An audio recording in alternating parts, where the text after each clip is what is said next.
Vijayawada press club లో get together కార్యక్రమాన్ని నిర్వహించారు. ఈ సందర్భంగా జర్నలిస్టులు మాట్లాడుతూ జర్నలిస్టులు సమాజం పట్ల బాధ్యత కలిగి ఉండాలని సీనియర్ జర్నలిస్టులు సూచించారు. పాత్రికేయ రంగంలో యాజమాన్యం విధానాలు ఎంత ముఖ్యమో పాత్రికేయులకు సమాజం పట్ల బాధ్యత అంత ముఖ్యమని ఆంధ్రజ్యోతి పూర్వ సంపాదకులు సాహితీవేత్త కె శ్రీనివాస్ ఉద్ఘాటించారు. విజయవాడ ప్రెస్ క్లబ్ లో Andhra Pradesh union of working journalist రాష్ట్ర అధ్యక్షుడు ఐవి సుబ్బారావు అధ్యక్షతన నిర్వహించిన శ్రీనివాస్ గెట్ టుగెదర్ కార్యక్రమంలో ఆయన మాట్లాడుతూ తన పాత్రికేయ ప్రస్థానం విజయవాడలో సబ్ ఎడిటర్ గా మొదలైందని, ఈ ప్రాంతంతో తనకెంతో అనుబంధం, ఎన్నో జ్ఞాపకాలు ఉన్నాయన్నారు. వృత్తి పరంగానే కాక సాహిత్య పరంగా పుస్తక ప్రదర్శన కోసం విజయవాడకు వస్తూ ఎంతో మంది మిత్రులను సంపాదించుకున్నానని వివరించారు. రాష్ట్ర విభజన సమయంలో తెలంగాణ వాసిగా ఆ ప్రాంతానికి అనుకూలంగా వ్యవహరిస్తానని కొందరు అనుమానం వ్యక్తం చేశారని, విభజన తర్వాత రెండు రాష్ట్రాలకు ఒకే సంపాదకుడిగా కొనసాగడం పైన పలువురు అభిప్రాయాలు వ్యక్తం చేశారని గుర్తు చేసుకున్నారు.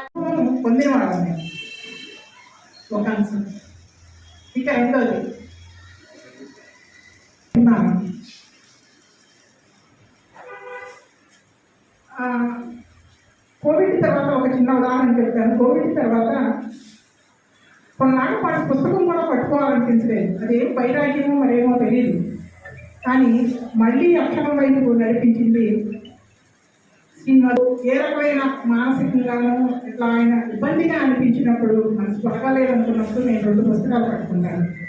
ఒకటి శ్రీనివాస్ అని నేను పట్టుకోను, ఒక పేజీ తెలుస్తాను, ఆ పేజీ నన్ను ఎక్కడికో తీసుకెళ్తుంది. శ్రీనివాస్ గారి సంభాషణ గురించి చాలా మంది గొప్పగా మాట్లాడతారు. వేదిక మీద ఉన్న బాబు గారు, అలాగే అధ్యక్షులు రవి గారు, అలాగే ఎన్టీవీ రీజనల్ ఇన్ఛార్జి జయరాజ్ గారు, ఎలక్ట్రానిక్ మీడియా అసోసియేషన్ అధ్యక్షులు నాగరాజు గారు, అర్పణ కార్యదర్శి వెంకటేశ్వర గారు, ఈ కార్యక్రమానికి సీనియర్ జర్నలిస్టులు మిత్రులు చాలామంది హాజరయ్యారు. మీ అందరికీ సంతోషం.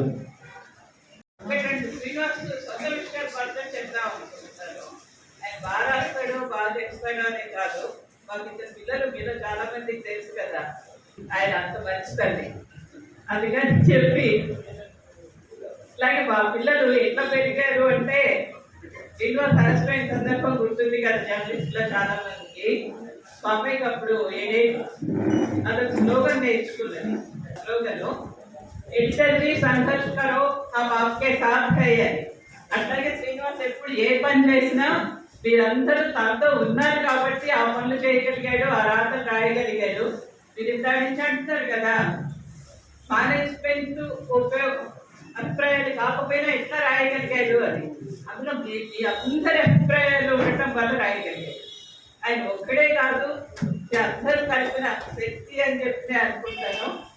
నాకు మీ అందరినీ చూస్తుంటే ఒక పెద్ద నా ఉమ్మడి కుటుంబాన్ని చూసినట్టు, నా హై స్కూల్ రీయూనియన్ లాగానో అనిపిస్తుంది. అందుకని మాకు శ్రీనివాస్ ఆంధ్రజ్యోతిలో రిజైన్ చేశాడు కానీ జర్నలిజం నుంచి కాదు కదా. కానీ మన ఈ కుటుంబం అంతా ఇట్లాగే కొనసాగుతుందని, ఈ చైల్డ్హుడ్ ఫ్రెండ్షిప్స్ అన్ని శ్రీనివాస్ ఇక్కడే ట్రైనింగ్ సభ్యులుగా మొదలుపెట్టాడు. ఇంకో విషయం కూడా చెప్పాలండి, చాలా వ్యక్తిగతం కానీ మా ఇద్దరు సహజంగా పునాది పడింది కూడా ఈ ఊళ్ళో. ఇక్కడే కూర్చొని మాట్లాడుకొని వెళ్ళి ఆఖరికి అక్కడ ఎప్పుడు లేకుండా ఉంటారు కదా అని తరగతులు గుడిబెట్ల మీద మాట్లాడుకుందాం అనుకుంటే అక్కడికి కూడా జర్నలిస్ట్ పీపుల్స్ వచ్చారు. అంత క్లోజ్ మాకు ఈ ఊరు. నాకు ఇదందరూ మా వాళ్ళే అనిపిస్తుంది కాబట్టి నాకు మిమ్మల్ని ఎవరిని మేము వదిలిపెట్టి వెళ్తున్నామని అనిపించట్లేదు.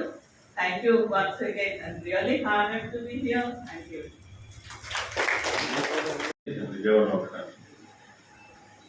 ఇక్కడ వాతావరణం ఒకటి ఇబ్బందిగా ఉంటుంది తప్ప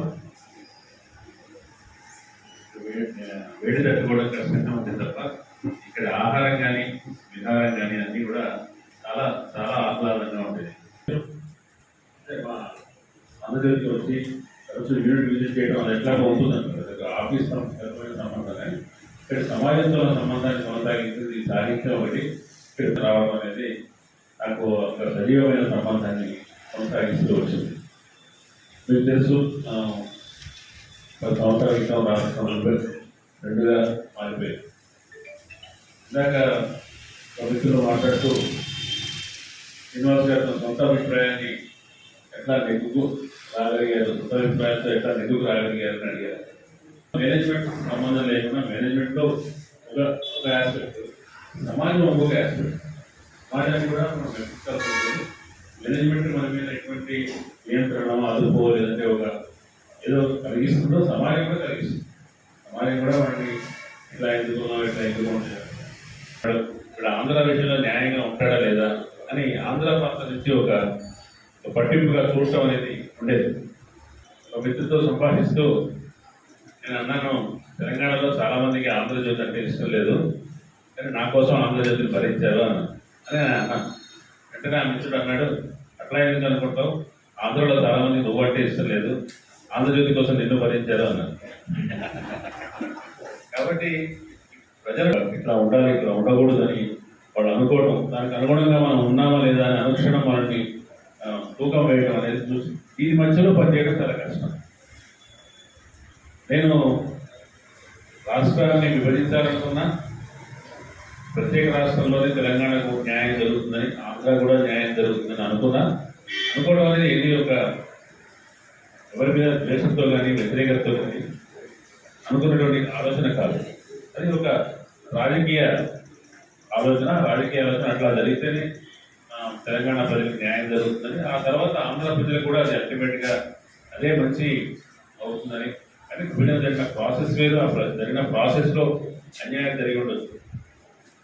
రాజధాని లేకపోవడం ఆంధ్ర ప్రాంతానికి ఒక నష్టం కలిగించి ఉండొచ్చు.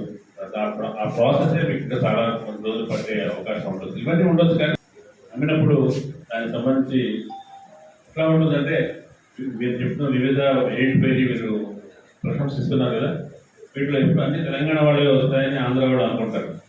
నా దగ్గర విమర్శించేవాడు ఉంటారు, ఆంధ్ర వాళ్ళే వేస్తున్నారు, తెలంగాణలో వేయట్లేదని తెలంగాణ వాళ్ళు విమర్శించేవారు. చివరికి దాన్ని 8 పేజీ కూడా 2 వర్షన్స్ తీసుకొస్తున్నారు. మీకు తెలుసు, ఆంధ్రజ్యోతిలో ఈ ఏపీకి వేరు, ఎందుకంటే ఇష్యూస్ లేదు, గవర్నమెంట్స్ మారిపోయినాయి, రాజకీయాలు మారిపోయినాయి, ఇక్కడ రాజకీయ పార్టీ వేరు, అక్కడ రాజకీయ పార్టీ వేరు.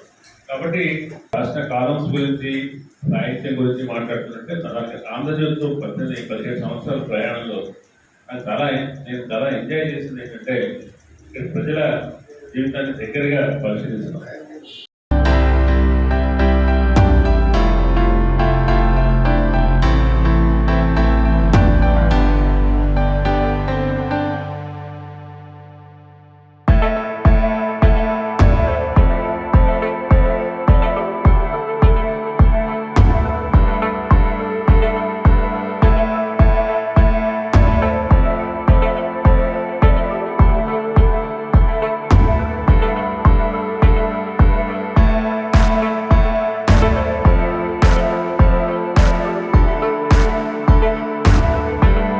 అనురాగానికి అమ్మ ఆదర్శం, ఆరోగ్యానికి Shri Sai homeo stores and clinic. అనుభవం, అర్హత, అంకిత భావం కల డాక్టర్లచే చికిత్స.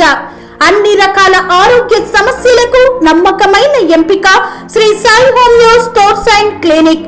డయాబెటిస్, కీళ్ల నొప్పులు, సయాటికా, వెన్నుముక సమస్యలు, థైరాయిడ్, నిద్రలేమి, మానసిక సమస్యలు, ఋతు సమస్యలు, అన్ని రకాల దీర్ఘకాలిక వ్యాధులకు ప్రత్యేక హోమియో వైద్యం.